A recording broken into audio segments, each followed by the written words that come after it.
Welcome to only IAS. स्वागत है आप सभी लोगों का प्रीलिम बूस्टर न्यूज डिस्कशन में। आज है 12 जून 2021। तो आइए देख लेते हैं कि ऐसे कौन से इंपॉर्टेंट आर्टिकल्स हैं जो आज हम कवर करने वाले हैं। हमारा फर्स्ट आर्टिकल अटलांटिक चार्टर के बारे में है। यूके के प्राइम मिनिस्टर बोरिस जॉनसन और यूएसए के प्रेसिडेंट जो बिडेन ने अभी हाल ही में एक नए अटलांटिक चार्टर के ऊपर साइन किया है, जिसमें वो दुनिया में आने वाले नए चैलेंजेस को हैंडल करने की कोशिश करेंगे। मैं आपको बता दूं कि जो बिडेन के प्रेसिडेंट बनने के बाद ये उनकी पहली मुलाकात है यूके के प्राइम मिनिस्टर बोरिस जॉनसन के साथ। इन पर्सन मीटिंग की बात हम कर रहे हैं।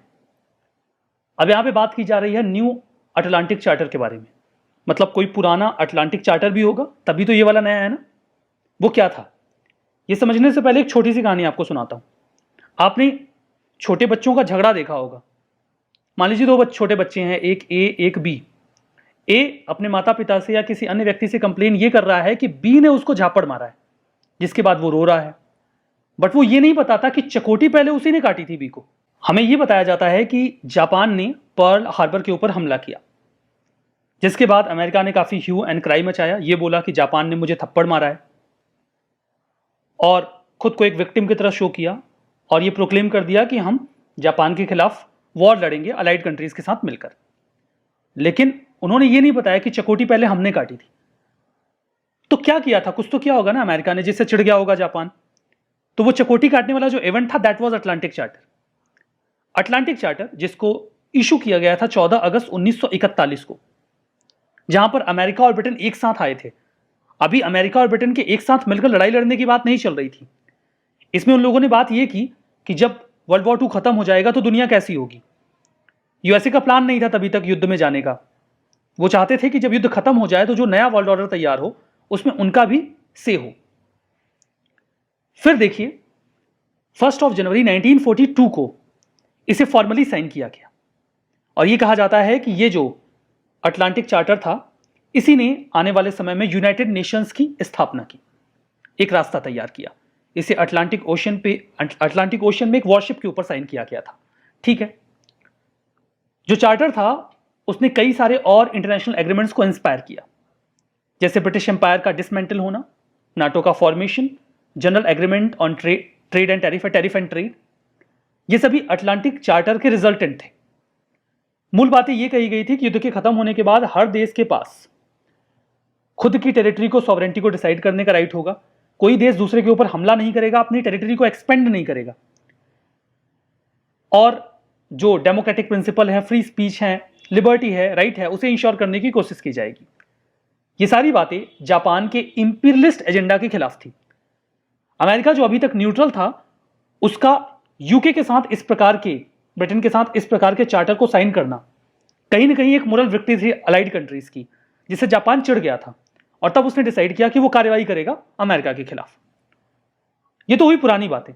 नए चार्टर की आवश्यकता क्यों है? नया अटलांटिक चार्टर इसलिए लाया गया है ताकि जो नए प्रिंसिपल, वैल्यूज और इंस्टीट्यूशन ऑफ डेमोक्रेसी है, ओपन सोसाइटी है, उसे डिफेंड किया जा सके। आज हमारे पास कुछ नए चैलेंजेस हैं, climate change, cyber security and most recent कोविड-19। इन सभी को अच्छे से हैंडल कर सके। यूएसए ने अपने अलाइड कंट्रीज को इस बात का आश्वासन दिया है कि हम पुराने जैसे नहीं हैं। पुराने मतलब ट्रंप चाचा जैसे।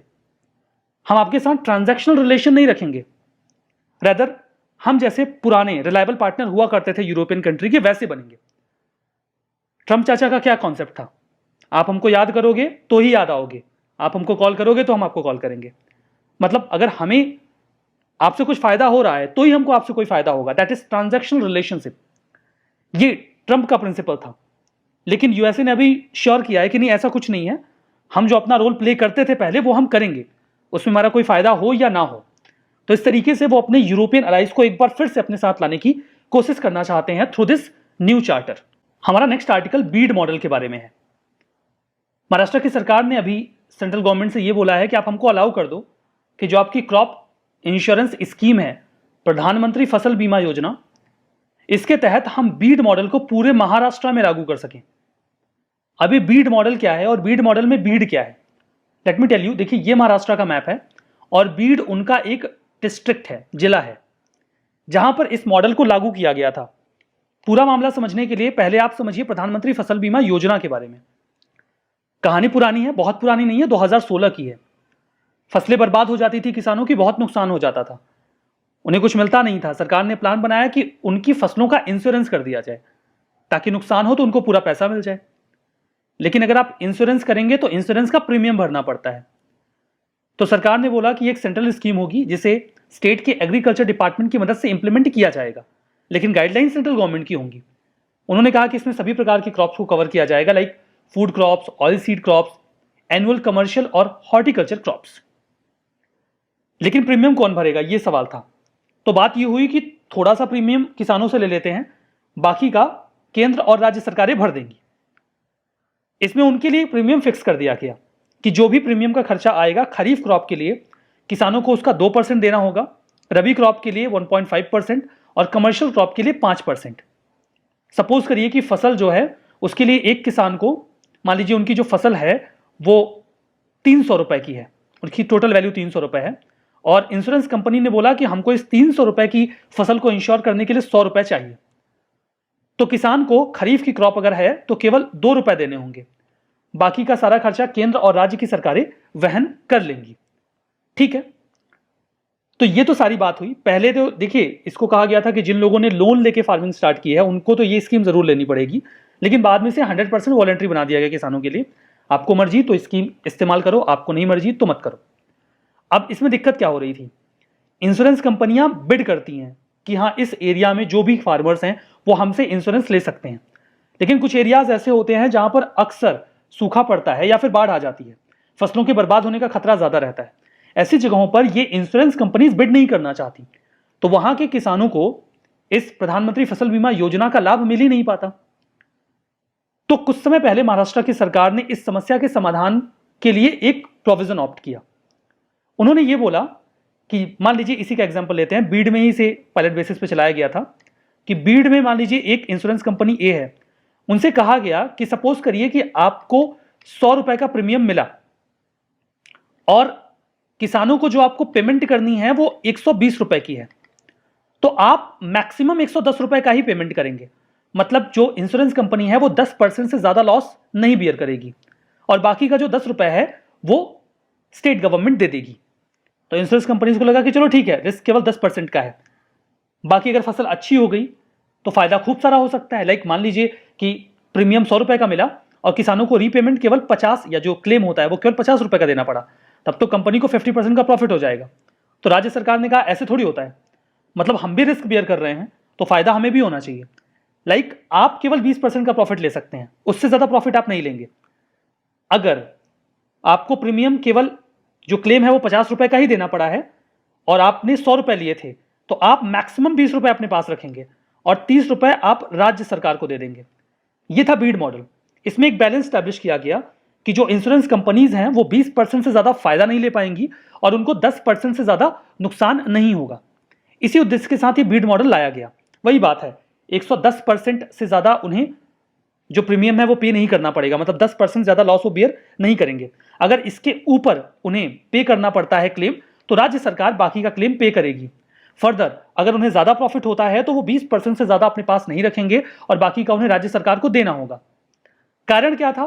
कारण मैंने आपको बता दिया कि जो ड्रॉट प्रोन डिस्ट्रिक्ट हैं वहां पर चूंकि इन इंश्योरेंस कंपनीज को ज्यादा क्लेम पे करना पड़ता था, तो वो वहां पर बिडिंग नहीं करते थे, तो इससे उन्हें नुकसान हो जाता था। राज्य सरकार को इसके लिए पैसा कहां से मिलेगा? देखिए, अगर कोई किसी साल फसल अच्छी हो गई तो राज्य सरकारों को 20% से एक्स्ट्रा जो इंश्योरेंस कंपनीज देंगी वो मिल जाएगा, तो उसका एक कॉर्पस क्रिएट हो जाएगा। फर्दर अगर नुकसान होगा इंश्योरेंस कंपनीज को तो राज्य सरकार उसी में से निकाल के पैसा दे देगी। तो काफी बढ़िया मॉडल है ना ये बीड मॉडल। इससे राज्य सरकारों पर ऊपर क्या इफेक्ट होगा? वही बात है कि उन्हें जो पैसा मिलेगा उसका जो कॉर्पस बनेगा उसी की मदद से वो आने वाले समय में जब इंश्योरेंस कंपनीज को नुकसान हो रहा होगा, उन्हें 110% से ज्यादा पे करना पड़ेगा, तो राज्य सरकार दे देगी। तो महाराष्ट्र ने कहा है कि आप इसे हमारे पूरे राज्य में लागू कर दो। बीड मॉडल समझ में आ गया ना? देखिए, प्रधानमंत्री फसल बीमा योजना पर यूपीएससी ने क्वेश्चन पूछा हुआ था। पहला स्टेटमेंट यह है कि इसमें फार्मर्स को यूनिफॉर्म प्रीमियम पे करना पड़ता है पूरे साल में, किसी भी सीजन में कोई भी क्रॉप। और दूसरा यह है कि इसमें जो पोस्ट हार्वेस्ट लॉसेस होते हैं उनको भी कवर किया जाता है, लाइक साइक्लोन या अनसीजनल रेन की वजह से फसल कटने के बाद नुकसान हो जाए तो वो भी कवर है। तो बताइए कौन सा सही है, कौन सा गलत? आपको ये तो समझ में आ गया कि ये वाला गलत है, क्योंकि प्रीमियम 1.5%, 2% और 5% था। ये वाला सही है। तो जो आंसर निकल के आएगा that will be B, 2 only, केवल दूसरा स्टेटमेंट सही है। हमारा next article Pakke tiger reserve के बारे में है। 200 से ज्यादा जो कंटीजेंसी वर्कर्स हैं पक्के टाइगर रिजर्व में, वो इनडेफिनिट स्ट्राइक पे चले गए हैं बिकॉज उन्हें दिसंबर 2020 के बाद से वेजेस नहीं मिले हैं, पेमेंट नहीं मिली है। पक्के टाइगर रिजर्व की लोकेशन है अरुणाचल प्रदेश का जो पक्के केसांग डिस्ट्रिक्ट है वहां पर। पक्के टाइगर रिजर्व जो अपना, इसका एक और नाम है that is Pakhui tiger reserve, और इसे प्रोजेक्ट टाइगर के तहत एक रिजर्व के तौर पर डिक्लेयर किया गया। देखिए, यूपीएससी ने जिस साल इस पर प्रश्न पूछा था उस साल न्यूज में पक्के टाइगर रिजर्व खूब था। उन्होंने पूछ लिया था पखुई टाइगर रिजर्व कहाँ है, और बहुत सारे बच्चे तो कंफ्यूज हो गए, उन्हें समझ में ही नहीं आया ये पखुई टाइगर रिजर्व ही पक्के टाइगर रिजर्व है, जबकि सवाल बहुत आसान था, लेकिन चूंकि आइडेंटिफाई नहीं कर पाए तो दिक्कत हो गई, बहुत सारे लोगों का गलत भी हो गया था। बायोडाइवर्सिटी की बात करें तो ईस्टर्न हिमालयन बायोडाइवर्सिटी हॉटस्पॉट की रीजन में ये पड़ता है। पक्के टाइगर रिजर्व को इंडिया बायोडाइवर्सिटी अवार्ड ऑफ 2016 भी दिया गया था हॉर्नबिल नेस्ट अडॉप्शन प्रोग्राम के लिए। बरेली, कामेंग रिवर इसके वेस्ट और नॉर्थ में मिलेंगी और पक्के रिवर ईस्ट में, जिसके ऊपर इसका नाम है। आसपास में जो रिजर्व फॉरेस्ट हैं 2000 पापुम रिजर्व फॉरेस्ट, असम का Nameri national park, Doimara reserve forest और eagle nest wildlife sanctuary, ये सब इसके आसपास हैं। देखिए, जो क्वेश्चन यूपीएससी प्रीलिम्स 2018 में पूछा गया था दैट वाज कि पखुई वाइल्ड लाइफ सेंचुरी कहाँ पे लोकेटेड है। जवाब आसान था, अरुणाचल प्रदेश, और खूब था भी न्यूज में पक्के टाइगर रिजर्व, बट आइडिया नहीं लगा कि पक्के टाइगर रिजर्व या पक्की वाइल्ड लाइफ सेंचुरी जो है वही पखुई वाइल्ड लाइफ सेंचुरी है, तो कंफ्यूजन हो गई थी, बट ये सवाल पूछा गया था। हमारा next article fast radio burst के बारे में है।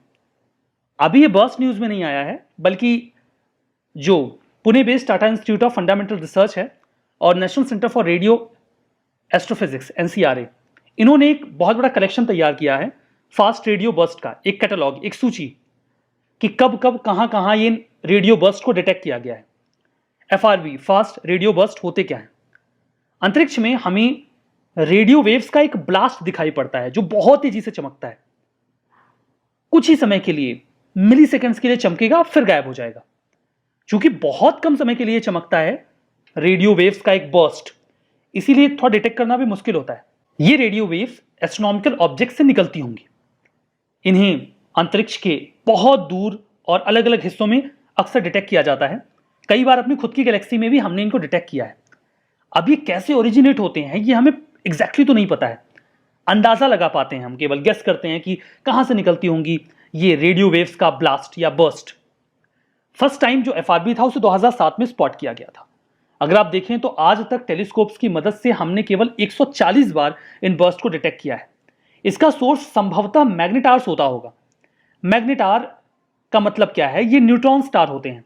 अब न्यूट्रॉन स्टार कैसे होते हैं? न्यूट्रॉन स्टार ऐसे स्टार्स होते हैं जो अपने खुद के ग्रेविटेशन के कारण अपने खुद के कोर पे कोलैप्स कर जाते हैं। मतलब ऐसे तारे जो खत्म होने वाले होते हैं, तो कोलैप्स जब वो हो जाते हैं तो मैग्नेटार बन जाते हैं। मैग्नेटार का जो मैग्नेटिक फील्ड होता है वो बहुत ज्यादा पावरफुल होता है, मतलब नॉर्मल स्टार के कंपैरिजन में 1000 टाइम्स स्ट्रॉन्गर या उससे भी ज्यादा। तो हो सकता है कि ये फास्ट रेडियो बर्स्ट रिलीज करते हो जो हमें देखने को मिल जाते हैं। हमारा नेक्स्ट आर्टिकल घड़ियाल के बारे में है। उड़ीसा की सरकार ने बोला है कि अगर कोई घड़ियाल को बचाएगा जो कि क्रिटिकली इंडेंजर्ड है तो उसको 1000 रुपए का इनाम दिया जाएगा। वैसे तो देखिए, कोई भी जीव अगर संकट में है तो लोगों को वैसे भी बचाना चाहिए, लेकिन घड़ियाल को बचाने के लिए 1000 रुपए का इनाम थोड़ा कम है, थोड़ा ज्यादा रखना चाहिए था। खैर ठीक है, बात घड़ियाल की करते हैं। घड़ियाल एक प्रकार का एशियन क्रोकोडाइल की स्पीसीज है ये। इसका एक स्पेशल फीचर ये है कि लंबी और थिन स्नाउट, थूथन होती है इसकी, जो पॉट, घड़े की जो ऊपरी हिस्सा है उसकी तरह दिखती है, जैसे इसे नाम घड़ियाल दिया गया है। ये नदियों में रहना पसंद करता है जो थोड़ी गहरी हो, पानी साफ हो और तेजी से बह रहा हो, जिनके आसपास का किनारा जो है वहां पर रेत हो, वहां पर ये रहना पसंद करते हैं। वैसे तो पहले ये बांग्लादेश, भूटान, इंडिया, म्यांमार, नेपाल, पाकिस्तान हर जगह पाए जाते थे, बट धीमे धीमे खत्म हो गए और अब ये बहुत कम जगहों पर इंडिया और नेपाल में पाए जाते हैं। इंडिया में ये आपको सोन नदी, गिरवा, गंगा, महानदी और चंबल नदी में ही मिलेंगे। नेशनल चंबल सेंचुरी और कतरनिया घाट वाइल्ड लाइफ सेंचुरी हैं जहां पर इन्हें प्रोटेक्ट किया जाता है। आईयूसीएन रेड लिस्ट में क्रिटिकली इंडेंजर्ड है। Wild life protection act of 1972 में शेड्यूल 1 में है और साइट्स के अपेंडिक्स 1 में। खतरा इन्हें इसलिए होता है क्योंकि डैम कंस्ट्रक्ट किए जा रहे हैं, बराज, वाटर को रोक दिया जाता है, ये फ्लोइंग वाटर में रहना पसंद करते हैं तो इन्हें नुकसान होता है। कई बार ये फिशिंग नेट में फंस जाते हैं। सैंड माइनिंग की वजह से भी इनका हैबिटेट खत्म हो रहा है। कंजर्वेशन एफर्ट्स के लिए कुकरैल घड़ियाल रिहैबिलिटेशन सेंटर लखनऊ में उत्तर प्रदेश में है। नेशनल चंबल सेंचुरी जो है वो मध्य प्रदेश में है, वहां पर इन्हें कंजर्व किया जा रहा है। महानदी की बात करते हैं, ये 3rd लार्जेस्ट पेनिनसुलर रिवर है, गोदावरी और कृष्णा के बाद उड़ीसा की सबसे बड़ी नदी है। इसका कैचमेंट एरिया छत्तीसगढ़, मध्य प्रदेश, उड़ीसा, झारखंड और महाराष्ट्र में है। ये निकलती है अमरकंटक के साउथ में छत्तीसगढ़ में, बस्तर हिल्स में, सेवा के नजदीक में। मेजर ट्रिब्यूटरीज में नाम लिया जा सकता है सेवनाथ का, हसदेव, मांद, इब, जोंक और टेलका। देखिए घड़ियाल के ऊपर भी क्वेश्चन यूपीएससी ने एक बार पूछा है। इसमें सिंपल क्वेश्चन ये पूछा गया था कि अगर आपको घड़ियाल को नेचुरल हैबिटेट में देखना है तो 4 ऑप्शंस में से कहां ये आपको मिलेगा? भितरकनिका मैंग्रोव में, चंबल नदी में, पुलिकट लेक में या डीपोर बेल में? आपको समझ में आ गया होगा, चंबल नदी में आपको ये मिलेगा, तो सही जवाब बी है। हमारा लास्ट आर्टिकल फास्टली के बारे में है। 8 जून 2021 को फास्टली जो कि एक कंपनी है, उनमें कोई प्रॉब्लम आ गई थी। दुनिया भर में कई सारी major websites like Reddit, UK government की वेबसाइट, ट्विच, स्पॉटिफाई, अमेजॉन, ये सब काम करने बंद कर गए। कई सारे बड़े न्यूज सोर्सेस जैसे कि the New York times, guardian, CNN, BBC, ये सब भी अनअवेलेबल हो गए। तो एक बड़ा सवाल उभर के आया कि क्या इंटरनेट सर्विसेज इतनी वल्नरेबल हैं कि एक कंपनी में कोई प्रॉब्लम आ जाए तो सब बंद पड़ जाएंगे? अब ये फास्टली है क्या? देखिए American cloud computing service provider है ये, मतलब एक कंपनी है जो इन सभी एंटिटीज को क्लाउड कंप्यूटिंग सर्विसेज प्रोवाइड करवाता है। आसान भाषा में बोले तो ये हमारे और इन एंटिटीज के बीच में एक इमीडिएटर का रोल प्ले करता है, उन्हें हमारे नजदीक तक लेकर आता है। अगर आप थोड़ा और इजीली समझना चाहें तो इन कंपनीज को कंटेंट डिलीवरी नेटवर्क प्रोवाइड करवाना, image optimisation, video and streaming, cloud security, load balancing services, ये सारी सर्विसेज जो हैं वो ये third party Fastly company provide करवाती है। ये कंटेंट को वेरियस मिरर सर्वर्स के जरिए हर कंट्री के नजदीक रखते हैं ताकि किसी भी सर्विस को जो यूजर्स हैं वो आसानी से एक्सेस कर सके। तो फास्टली में अगर गड़बड़ आएगी तो उन सभी कंपनीज को प्रॉब्लम होगी जो इसकी सर्विसेज ले रहे हैं। तो एक क्वेश्चन राइज हुआ और एक न्यूज निकल के आई जो हमने यहां पे डिस्कस किया। कुछ स्टेटमेंट है, ट्रू एंड फाल्स बता दीजिए। Bead model cultured pearl farming से रिलेटेड है। अटलांटिक चार्टर 14 अगस्त 1941 को इशू किया गया। अमेरिकन ब्रिटिश गोल्स को वर्ल्ड वॉर के 2 के खत्म होने के बाद दुनिया कैसी होगी उसके लिए। पके टाइगर रिजर्व आसाम में है। महानदी रिवर की ट्रिब्यूटरीज हैं सेवनाथ, हसदेव, मान, इब, जोंक और टेल। बताइए कौन सा स्टेटमेंट सही है, कौन सा गलत? जवाब कमेंट बॉक्स में दीजिएगा। सेशन की पीडीएफ ओनली आईएएस के टेलीग्राम चैनल पे मिलेगी और लिंक उसका डिस्क्रिप्शन बॉक्स में है। बाकी आप चाहें तो only IAS nothing else search भी कर सकते हैं। आज के सेशन में बस इतना ही। बहुत बहुत धन्यवाद।